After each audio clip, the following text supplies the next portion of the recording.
안녕하세요. 먼저 주님의 날에 이렇게 쉬는 교회 와서 참 알지도 못하고 평생 모를 수도 있는 우리의 관계였는데 주님 때문에 함께 예배하게 됨을 하나님께 감사드리고 또 영광을 올려드립니다.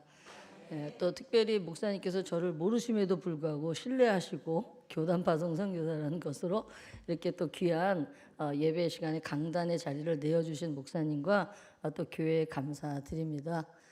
저는 싱글이고요. 지금까지 싱글 돌싱 아니고 혼자 여전히 주님 모시고 살아가는 선교사입니다.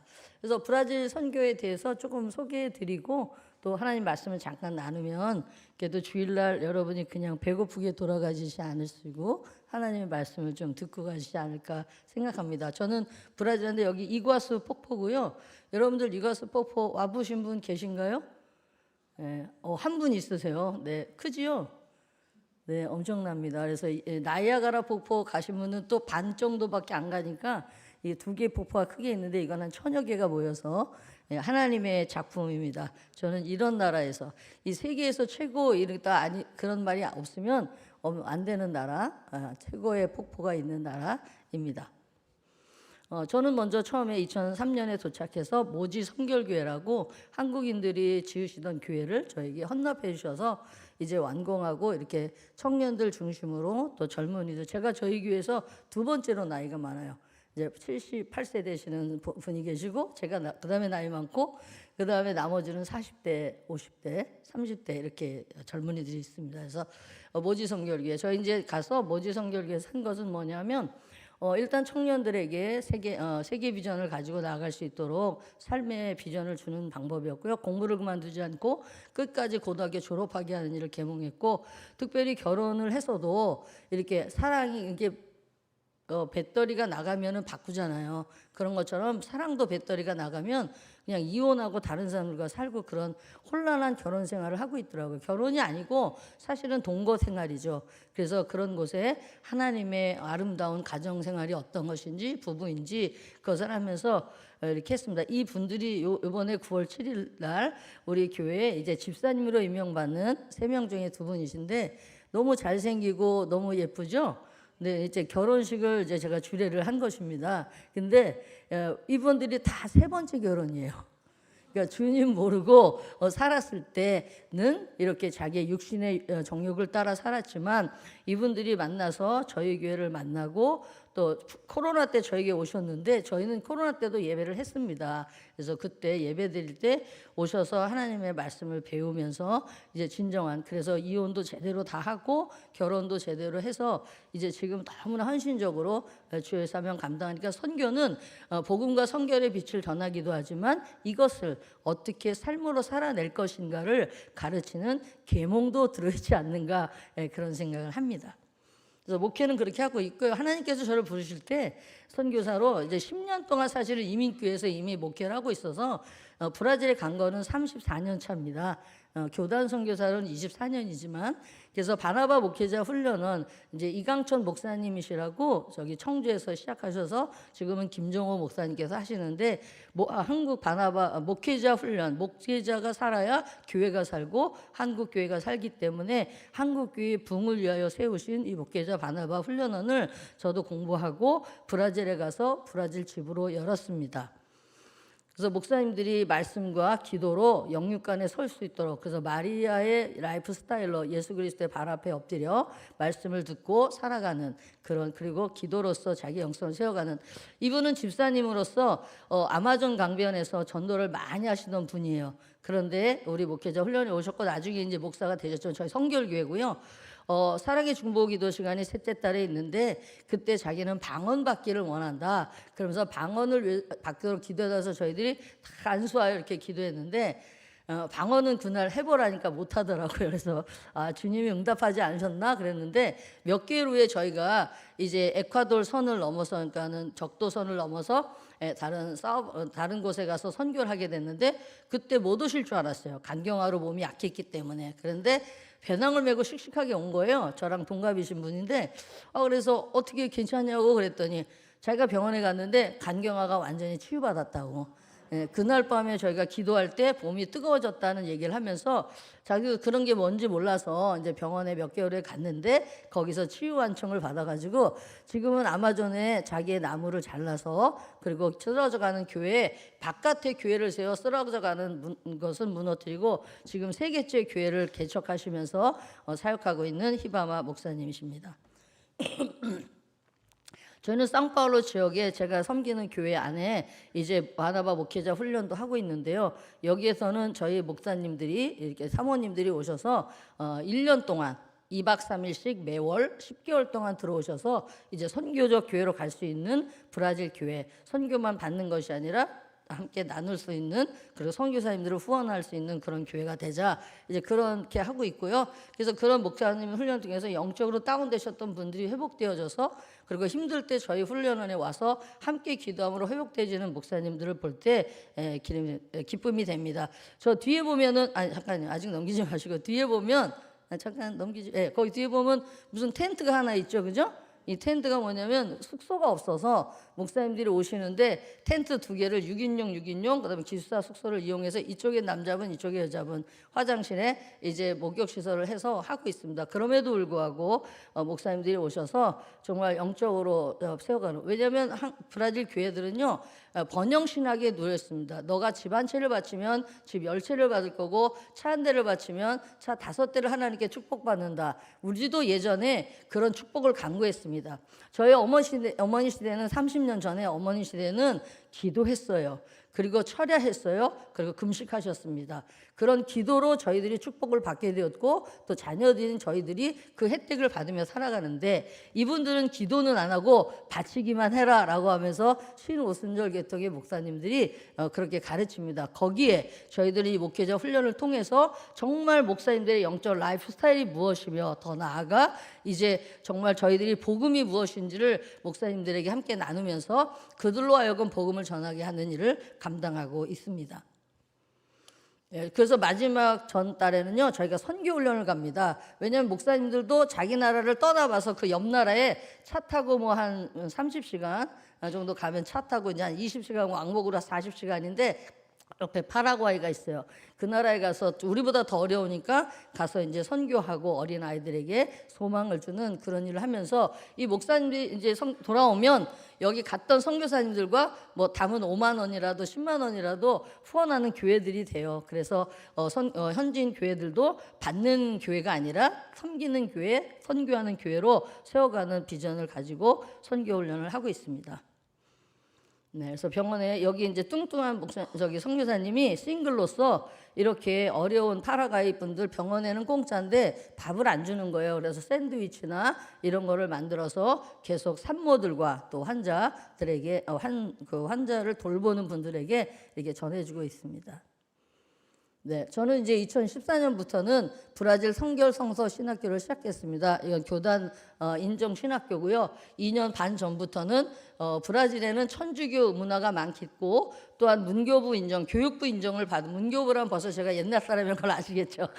그래서 교육부 인정을 받으면 타종교도 받아야 되고 동성연애자도 받아야 되고 뭐 누구나 와서 배우겠다면 그걸 열어야 돼요. 그래서 저희 개신 교회들이 연합해서 뭐를 만들었냐면 라틴 아메리카 복음주의 신학 교육 협의회를 만들어서 거기에 회원 학교가 벌써 100여 개가 넘어가고 있는데 저희는 92번째 학교로 인정을 받으면서 저희 내에 있는 데에서는 대학원 과정과 박사 과정까지도 공부할 수 있는 학사 자격을 받았습니다. 저희 신학교는 특별히 4년 동안 기숙생활하면서 1학기 때 한 학기마다 4개월씩 그리고 아침에 기도하고 저녁에 기도하고 첫 달은 무조건 성경 통독을 하면서, 그래서 성결 성서신학교라고 이름을 지으니까 신학적인 것만 가르치는 것이 아니라 영성도 함께 두 날개를 가지고 하나님의 나라를 확장해 갈 수 있는 그런 과정을, 그러기 때문에 학생들이 많이 오진 않아요. 모든 걸 다 버려두고 너희들은 직업을 버리고 왔고 월급을 버리고 왔기 때문에 하나님께서 자신의 삶을 책임져 주실 것이다. 열심히 하자라고 하면서 인원은 적지만 여기에서 나오신 분들이 정말 열심히 이제 목사안수를 받으신 분들은 하나님의 몸된 교회, 주님의 몸된 교회를 잘 섬겨가고 있습니다. 우리 홍성철 교수님 전도하게 돼가신 분도 오셔서 특강해 주셨고요. 그다음에 노세영 전 서울시내 총장님도 오셔서 시범 강의를 하는데 너무 은혜스러운 강의들을 해주셔서 노장이시지만 강건하시니까 이렇게 강의들을 해주시더라고요. 많은 분들이 오셨지만 이분들이 대표적이라 소개합니다. 코로나 기간에 저희 신학교 1호 출신 목사님이 여자분이신데 초등학교 3학년 나왔어요. 근데 어떻게 신학교를 졸업하지? 40살 이상의 분들이 헌신하고 오는 분들은 고등학교 졸업장을 요구하지 않습니다. 젊은 분들은 고등학교 졸업장을 받아야 이제 졸업하고 대학원도 가고 박사과정도 갈 수 있기 때문에 하지만 이분들은 주님께 헌신한 기도를 얼마나 열심히 하는지 모르겠어요. 그래서 하나님께서 1호 목사는 졸업자는 네가 비행기값 대고 한국 가서 해외 선교위원회 총회 때 안수받게 하라. 그랬어요. 그래서 근데 코로나 기간이라 배로 올라가고 모든 것이 하나님 이 돈을 그냥 저분에게 주시면 안 될까요? 그랬더니 주님이 말씀하시기를 네가 약속한 거는 지켜라. 그렇게 말씀하시더라고요. 그래서 같이 왔습니다. 와가지고 그분은 호텔에서 자가격리하고 저는 그냥 열악한 곳에서 자가격리하면서 14일 동안 지내고 했는데 이분이 지금 교회 개척을 한 지 4년이 넘었습니다. 근데 벌써 7, 80명의 사람들이 모이고 또 은사사역 하시면서 특별히 하나님께서 지혜와 명철을 허락하여 주셔서 기도할 때마다 하나님의 말씀을 전하는데 저희가 보면 별거인 것 같은데 성도들의 마음이 움직이며 하나님의 말씀을 알아가는 것이 점점점 깨어가는 것을 볼 때 하나님이 함께 하시는구나 그런 거를 느끼고 있습니다. 네, 두 번째는 웰벨치 목사님이신데 이분은 15살 때부터 하나님께 어려서부터 헌신했지만 반바지를 입지 않습니다. 왜냐하면 하나님께서 제사장들이 하체를 보이지 아니하며 그렇기 때문에 더운 여름 브라질이 엄청 덥잖아요. 그럼에도 불구하고 반바지도 안 입고 순결하게 자기의 삶을 지켜오셔서 2024년 6월에 두 번째 목사님으로 저희 교단 해선위원장님, 국장님 이렇게 여러분들이 오셔서 함께 안수하여 세워주셨습니다. 이분도 지금 어려운 교회를 맡아서 목회하고 있는데 지금 배가 되고 있는 현상입니다. 여기 이제 이 분들이 졸업함으로 말미암아서 이 정식으로 이제 3월달에 졸업했는데 학사 인정을 받고 다음 학교로 갈 수 있는 것이 됐어서 키 작은 전도사님은 이제 성경 번역 선교회 가셔서 지금 훈련 받고 있고요. 옆에 있는 분은 아까 전에 했던 웰벨치 목사님하고 3월 28일 날 결혼했습니다. 데보라 전도사님인데 제가 또 주례를 하고 왔습니다. 그래서 너무 감사하고요. 이분들을 통해서 하나님의 나라가 크게 확장되지 않을까 기대하고 있습니다. 네, 저희 교회 모양이고요. 교회가 좀 크게 지어져서 이 안에서 목회자 훈련도 이 안에서 신학교 저 뒤에 보면 책들이 많잖아요. 거기가 신학교 교실입니다. 그래서 이제 신학교를 지어야 되겠다 그런 마음이 있었습니다. 그래서 저는 오늘의 목회자를 비전과 능력으로 세우는 센터를 세우기 원하고 내일의 지도자를 복음과 성결의 빛으로 훈련, 파송하는 신학교 하나 더 있습니다. 우리 사회의 리더를 길러내기 위하여 기독교 리더를 길러내기 위해서 만약 하나님께서 선교센터와 신학교를 허락하신다면 제가 하고 싶은 것은 하나가 뭐냐면 크리스천 리더십 학교입니다. 그래서 고등학교 졸업하면 1년 코스로 저희 학교에 들어와서 어떻게 하나님께서 어떤 재능을 가지고 어떤 전공을 하고 어떤 직업을 가지고 이 사회를 변화시킬 수 있는지 우리가 함께 나누는 것이 좋다고 생각해서 그걸 하나님께서 신학교도 중요하지만 신학교로 해서 목회자를 길러내는 것도 중요하지만 이 사회를 변화시켜 다음 세대를 세울 수 있는 크리스찬 리더십 스쿨을 세우는 것이 중요하다고 생각이 들었고 커리큘럼은 이미 다 준비되어 있습니다.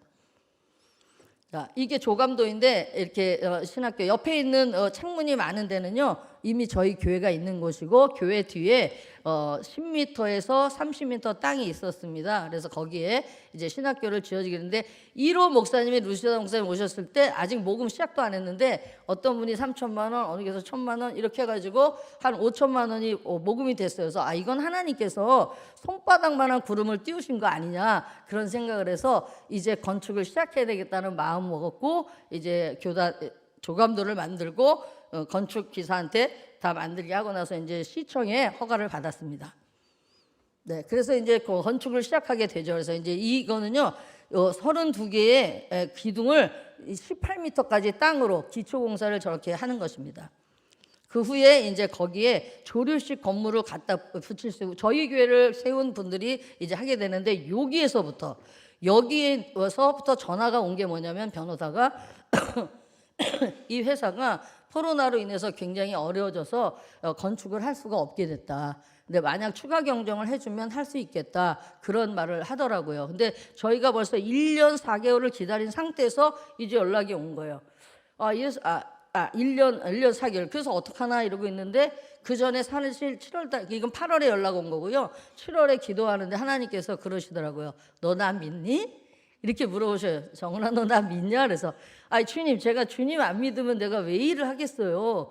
주님이 믿죠. 주님 믿습니다. 그랬더니 그 다음날 또 물어보시는 거예요. 너 나 믿냐? 믿는다니까요. 그러더니 변호사한테 연락이 온 거예요. 그렇다면 이러한 어려운 순간에도 주님을 믿어야 되는 거잖아요. 제가 그래서 그런 중에 이 회사와 회의를 하겠고 3개월 동안 저희가 추가 경정을 해주기로 했습니다. 근데도 안 와요. 이 사람이 1월에 온다, 2월에 온다, 3월에. 저희는 이제 금식하며 성도님들과 함께 릴레이로 기도하고 있었습니다. 그러면서 원칙은 뭐냐면 세상에 고발하지 않는다. 하나님의 법이 우선이지 세상 법으로 하나님의 법을 해결하지 않는다. 하나님의 일을. 두 번째, 절대 싸우지 않는다. 여러분, 빚 있고 가난한 사람들에게 가서 멱살 잡는다고 돈이 나오는 게 아니잖아요. 숨겨놓은 게 아니라면. 그러면 어려운 회사에 이렇게 멱살 잡고 이렇게 싸울 일이 아니다. 절대 싸우지 말고 존중하면서 얘기하라. 세 번째, 그 다음에 오히려 그들을 축복하며 기도하자. 1년을 그렇게 기도했을 때 이분들이 연락이 왔습니다. 그러면서 기준기 값을 내라. 기준기 값이 하루에 600만 원인데 3일 동안 필요하다. 자기네가 기준기를 팔아가지고 이게 큰 저렇게 기둥을 세워야 되는데 못 한다는 거예요. 그래서 나 없다. 차를 팔든지 나를 팔든지 해라. 이렇게 했는데 이분이 제가 그랬어요. 사장님, 다른 데는 돈을 벌기 위해 건축합니다. 그러나 우리는 사람을 세기 위해 건축합니다. 이 건축을 당신이 마음으로 하나님께 대한 빛으로 생각하고 한다면 그렇게 지어주시면 너무 감사하겠다고 그렇게 했는데 그때 약간 눈이 흔들렸다고 성도님들이 그러시더라고요. 그래서 감동받으셔갖고 진짜 연락이 왔어요. 왜냐하면 제가 헌금을 1차 성경금을 받아갔는데 아무것도 땅만 있는 거예요. 그러면 성도님들이 유정은 선교사 이거 사기꾼 아냐? 이럴 수도 있잖아요. 그래서 내가 그런 얘기를 했어요. 그랬더니 저 12개 기둥을 다음 달에 와서 세워진 거예요. 그래서 작년 5월에 이제 작년 6월에 세워졌고요. 그 다음에 넘겨주시면요. 그리고 8월에 연락이 온 거예요. 우리가 나머지 건축을 다 완성하겠다. 그러면서 이렇게 와가지고 조립식이기 때문에 한 달 만에 이런 프레임이 다 쓸 수 있었고요. 거기에 이제 바닥공사 이제 철근 막고 그다음에 그 위에 이제 시멘트를 레미콘이 와서 함으로 말미암아서 여기까지 공사를 마치고 지금 돌아왔습니다. 그래서 이렇게 세워졌고요. 교회 옆에, 교회 뒤쪽에. 네. 5층 건물로.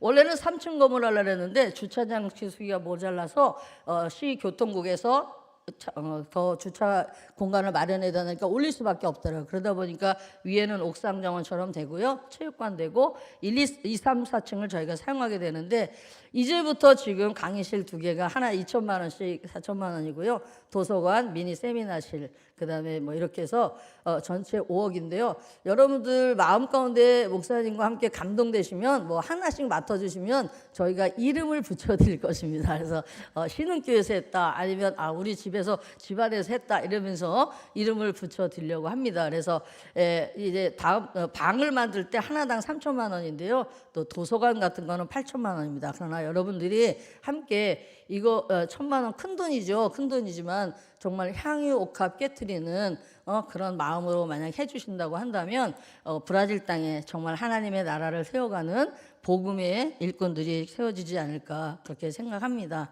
그래서 신학교 건축을 위해 후원의 주인공이 되어주세요라고 제가 마지막 부탁드립니다. 아멘. 네, 아멘. 기도하시기 바랍니다. 네. 이렇게 이게요 참 저도 어려워요. 뭐냐면 아는 교회고 파송받은 교회라면 당연히 가서 제가 얘기할 수 있는 건데요. 이게 처음 하는 교회라 이게 참 뻘쭘하기도 합니다. 그러나 여러분, 하나님의 나라 땅끝에서 선교하고 있는 유정은 선교사 이제 보셨으니까 또 함께 기도해 주시고요. 어렵고 힘든 일이지만 십시일반하여 벽돌 한 장이라도 후원해 주시면 감사하겠습니다.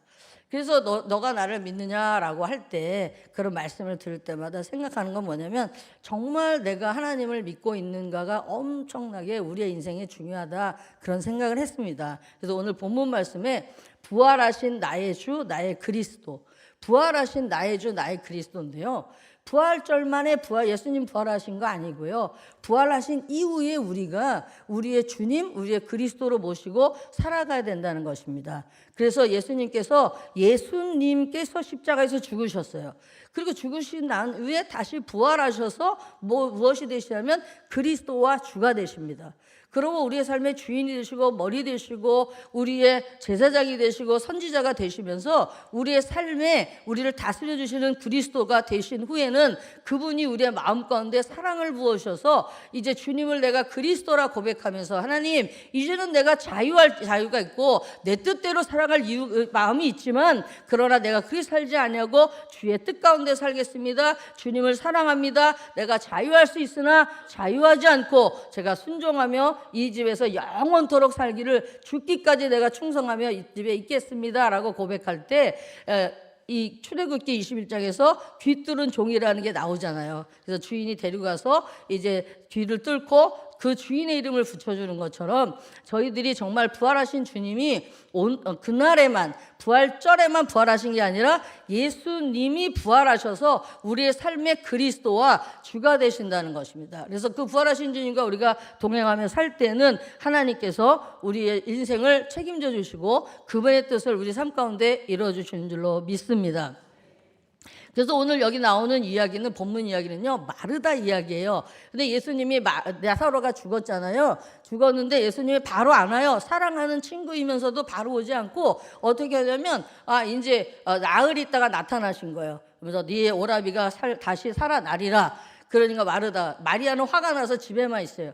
근데 마르다가 쫓아나와서 아유 주님, 그렇죠, 마지막 날에 저희 오빠가 살아날 줄을 믿습니다, 이렇게 얘기해요. 그러면서 예수님께서 오늘 본문에서 나는 부활이요 생명이니 죽어서 나를 믿는 자도 영원히 나를 믿는 자는 죽어도 살겠고 무릇 살아서 나를 믿는 자는 영원히 죽지 아니하리라. 내가 이것을 믿느냐? 아이 그럼요, 믿지요.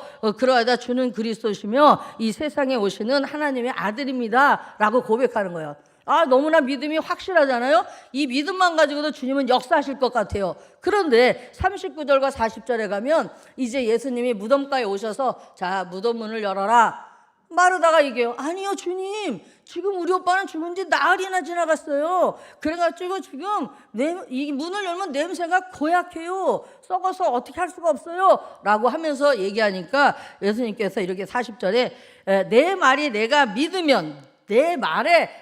믿으면 하나님의 영광을 보리라 하지 않았느냐. 그런데 우리가 주님이 살리실 걸 믿습니다. 여호와 이레 믿습니다. 여호와 라파 믿습니다. 그러나 우리의 현실에 다가왔을 때, 정말 내가 그 문제에 직면했을 때 그분을 내가 믿어드리고 있느냐, 정말 내가 믿고 있느냐. 그러므로 내가 지금 이러한 어려운 환경 가운데서도 눈물을 흘려 기도하나 소망 가운데 기도하고 하나님께서 그 일을 이루실 줄로 내가 믿습니다라고 고백하는 우리의 신앙이 되어야 된다는 것입니다. 그러기 위해서는 내가 바로 예수를 그리스도라 고백하는, 그리스도 나 주님이라는 고백하는 것이 있어야 되고, 이것이 바로 저는 복음이라고 간단하게, 다른 것도 다 복음이 있지만 이것이 예수 그리스도께서 하나님께서 이루시고자 하는 복음이 아니었나 생각하며 여러분과 함께 보기를 원하는 것은 누가복음 2장 10절과 11절 말씀입니다. 지금 나오세요? 자, 준비가 안 되신 것 같은데 성령. 자, 누가복음 2장 10절과 11절 찾으실 분 찾으셨고요. 성경 있으시면 이렇게 되어 있습니다.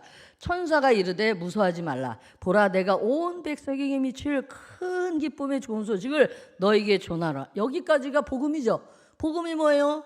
굿뉴스, 좋은 소식, 기쁨의 소식 그렇게 얘기하잖아요. 그런데 그 다음에 뭐라냐면 오늘 다윗의 동네에 너희를 위하여 구주가 나셨으니 곧 그리스도 주시니라. 애기예요. 말구유에 있어요. 쬐끔해요.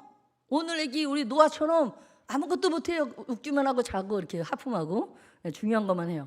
그런데 예수님도 그런데 너희네 도액내에 다윗의 동네에 온 세상에게 미칠 큰 기쁨의 소식을 천사들이 따라서 목자한테 얘기하는데 바로 뭐냐? 그가 구주가 나셨는데 곧 그리스도가 주시다. 예수 그리스도를 나의 주님으로 믿고 여러분이 세례받은 사람들은 이제는 그 주님을 나의 구세주를 뭘로요? 그리스도와 주로 믿고 살아가야 된다는 것입니다. 그분의 다스림을 받으면서 우리가 살아가는 거죠. 자, 이제 아기가 태어났습니다. 그것을 위해서 낳습니다. 그러면 이제 사도행전 2장 36절을 보겠습니다.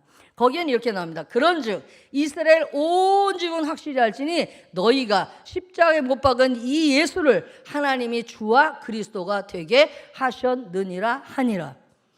아멘. 그러니까 뭐냐면요. 이제 예수님이 십자가에서 죽으시고 부활하시고 이제 40일 동안 제자들을 가끔 만나시다가 승천하셨어요.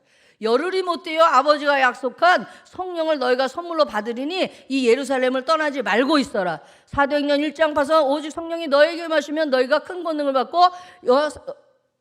예루살렘과 유대와 사마리아와 땅끝까지 증인이 되리라고 하신 그 말씀, 바로 그 말씀이 이루어지기는 성령이 임하는데 임하고 나면 어때요? 어디를 가든지 내가 예수를 그리스도와 주라고 고백하기 때문에 그러한 삶들의 삶을 통하여서 복음이 증거되는 것을 우리가 볼 수 있습니다. 여러 가지 선물을 주고 복음을 전하는 것도 아주 중요한 액션입니다. 그러나 우리의 삶 가운데 어떤 환경 가운데서도 내가 예수를 그리스도와 주로 믿고 살아가는 이 삶을 살아가는 것을 볼 때에 사람들이 이제 이분들이 정말 믿는 예수가 진정한 예수구나 라고 고백할 수 있다는 거죠. 그러므로 누가복음에서 태어난 아이가 이제 33년의 세월을 지나면서 이제 십자가에서 죽으시고 부활하셨어요. 그리고 이제 승천하셨는데 사도행전 2장에 보면 성령 강림절이 임하잖아요. 그때 막 성령을 받아서 불 받아서 막 어떻게 할 줄 모를 때 이들이 무서워해서 마가이다락 어머니 집에 모여 있었다가 빡 치고 나가잖아요.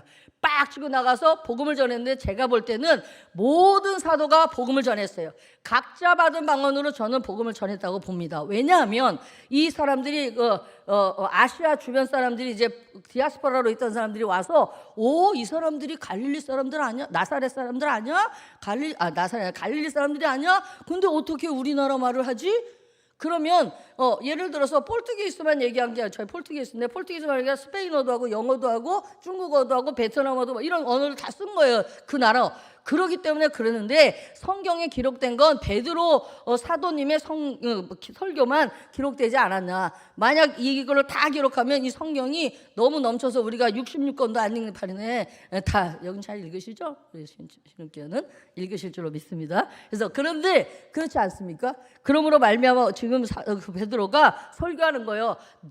너희들이 십자가에 못 박은 예수를 하나님께서는 주와 그리스도가 되게 하셨다. 아멘입니까? 그러므로 사랑하는 여러분들 한 분 한 분이 내 예수님을 나의 그리스도 주님 이제는 내 멋대로 살지 않겠습니다. 주님이 시키시는 대로 하며 주님 머리 되심을 인정하면서 이제 살겠습니다라고 고백하면서 이제는 내가 나의 몸과 마음과 목숨을 다하여 내 주 하나님을 사랑하겠습니다라고 꼭 하며 살아간다면 여러분들이 가정의 기둥이 될 것이요 여러분의 사회의 기둥이 될 것이고 여러분이 하시는 일 속에서 여러분이 기둥이 되어서 하나님의 나라가 정말 그리스도의 복음이 여러분을 통해서 전해줄 줄로 믿습니다.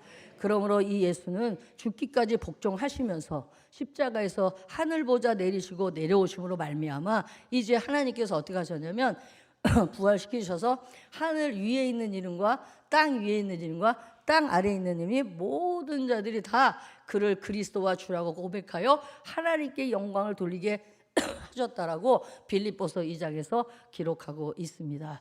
사랑하는 성도 여러분, 저희들이요 하나님은요 한 번도 자기가 하시지 않은 일은 우리에게 요구하신 적이 없어요.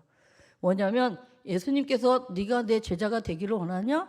그러면 십자가를 지고 나를 따라오너라 라고 했는데 예수님 십자가 지셨잖아요.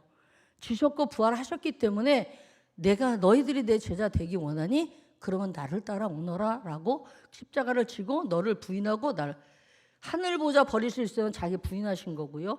그 다음에 그분이 십자가를 지시면 우리도, 근데 이 십자가를 지고 가면 예수께서 받으신 영광을 우리도 누리게 될 것입니다. 사랑하는 성도 여러분, 이 영광을 바라보고 나아가기를 원하시고요. 바라기를 원하고요. 또 한 가지는 뭐냐면 이제 예수님께서, 하나님께서 아들 예수를 십자가에 못 박혀 죽으심으로 그의 사랑을 우리에게 확증하셨다라고 얘기하잖아요. 그분이 우리를 사랑하시되 독생자 아들까지. 우리 어머니가요, 제가 아파 있을 때 그때 결핵 걸렸었는데요. 결핵 걸렸을 때 저희 위에서 머리맡에서 기도하시는 걸 들었어요. 고등학교 1학년입니다. 하나님, 정은이가 무슨 죄가 있어요? 이 벼렉을 제 폐에 넣어주세요. 어머니 기도하는 어머니셨는데 제가 그 기도를 들으면서 아, 어머니의 사랑은 이런 거구나 라고 철이 들 수 있었습니다. 사랑하는 성도 여러분, 하나님께서 아들 예수를 이 땅에 보내셔서 죽게 하시고 우리를 살리신 것은 바로 무엇 때문이라고요? 우리를 사랑하시는 그 사랑을 확증하신 거다. 그러기에 너희들이 나를 사랑하되 내 마음과 목숨과 뜻을 다하여 사랑하고 내 이웃을 내 몸처럼 사랑하라 말씀하십니다. 사랑하는 성도 여러분, 우리 모두가 정말 예수 그리스도를 주님으로 믿고 그리스도로 믿으면서 그분의 뜻에 순종하는 성도가 되기 위해서 하나님 앞에 나아가는 우리가 모두가 되기를 원하는데, 그리스도라는 것은 기름을 부었다라는 뜻입니다. 그걸 메시아라고 하고요. 세 가지 직분입니다. 왕일 때, 왕을 세울 때, 제사장을 세울 때, 선지자일 때. 우리 예수님은 이 모든 역할을 다 하셨어요. 그래서 우리 죄를 지고 십자가에 죽으셨은 제사장 역할을 감당하셨고, 말씀이 육신이 되어 이 땅에 오셔서 말씀이 되셨으니 그분이 우리에게 생명의 말씀이 되는 선지자이시고, 그 다음에 무엇보다도 우리를 이제 그리스도가 되셔서 우리를 다스려 주십니다. 그러므로 이제 우리는 모두가 뇌 수술을 해야 합니다. 바울 서신에서 얘기하듯이 하나님의 비밀은 그리스도인데, 그리스도는 바로 우리가 머리 되심을 얘기하는 겁니다. 그리스도의 장성한 분량까지 교회의 머리는 또한 예수님이시잖아요. 그렇다고 한다면, 그리스도라고 한다면 우리가 이제는 예수님을 나의 헬멧으로 믿지 마시기 바랍니다. 문제 있으면 울부짖어 기도하고 주여 도와주시옵소서 막 기도하다가 되면 할렐루야 그러고 끝나는 거예요. 그것이 아니라 항상 우리의 머리라는 건 뇌라는 거거든요. 뇌로 해서 하나님, 내가 오늘 어떻게 살아갈까요? 내가 이 시간에는 무엇을 해야 될까요? 주님께 여쭤보면 이게 TV를 켜야 할지 성경을 읽어야 할지도 결정을 할 수가 있고, 내 뜻대로 원하는 것이 아니라 아버지의 뜻을, 그리고 예수님의 뜻을 따라 행함으로 말미암아 우리의 삶이 기쁨과 감사가 넘칠 줄로 믿습니다.